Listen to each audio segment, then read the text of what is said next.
પ્રધાનમંત્રી નરેન્દ્ર મોદી આજે આંધ્રપ્રદેશ અને તમિલનાડુના પ્રવાસે સત્યસાઈ બાબાના જનશતાબ્દી સમારોહમાં રહેશે ઉપસ્થિત। પ્રાકૃતિક કૃષિ સંમેલનનો કરાવશે પ્રારંભ। સાથે જ 9 કરોડ ખેડૂતોને ₹18,000 કરોડના પીએમ કિસાનનો 21મો હપ્તો પ્રધાનમંત્રી કરશે રજૂ। તો બીજી તરફ રાજ્યમાં પણ મુખ્યમંત્રીની ઉપસ્થિતિમાં ગાંધીનગર ખાતે યોજાશે રાજ્યકક્ષાનો કાર્યક્રમ।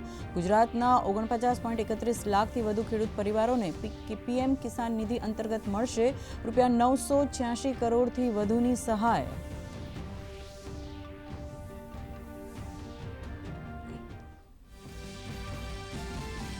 ગુજરાત સાયબર પોલીસે આંતરરાષ્ટ્રીય સાયબર સ્લેવરી રેકેટનો કર્યો પર્દાફાશ। ભારતીય યુવાઓને વિદેશમાં ઊંચા પગારના જોબની લાલચ આપી છેતરપિંડી કરનાર મુખ્ય સૂત્રધારની ધરપકડ।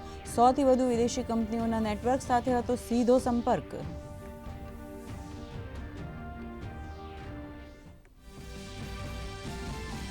પટનામાં આજે ભાજપ અને જેડીયુના ધારાસભ્ય દળના નેતાની કરવામાં આવશે વરણી। તો આજે એનડીએની સંયુક્ત બેઠક। ઘટક દળમાં મંત્રી પદને લઈ ફોર્મ્યુલા નક્કી।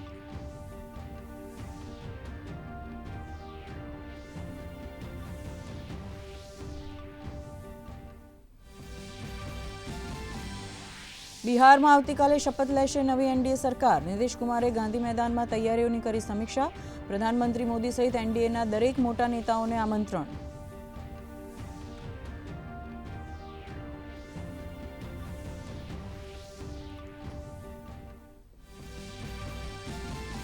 ભારતની અધ્યક્ષતામાં આજથી દિલ્હીમાં કોલંબો સુરક્ષા સંમેલનનું આયોજન। એનએસએના નેતૃત્વમાં હિન્દ મહાસાગરમાં સમુદ્રી સુરક્ષા તેમજ આતંકવાદ જેવા મહત્વના મુદ્દાઓ પર થશે ચર્ચા।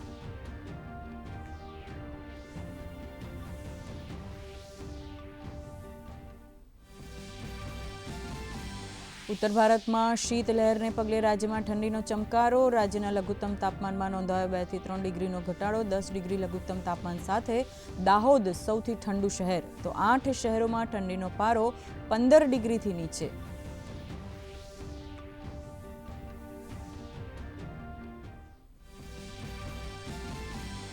ને ડેફલિમ્પિક્સમાં ભારતીય તીરંદાજોએ ફરી રચ્યો ઇતિહાસ। ધનુ શ્રીકાંત અને માહિત સાંધુએ જીત્યો સુવર્ણ પદક।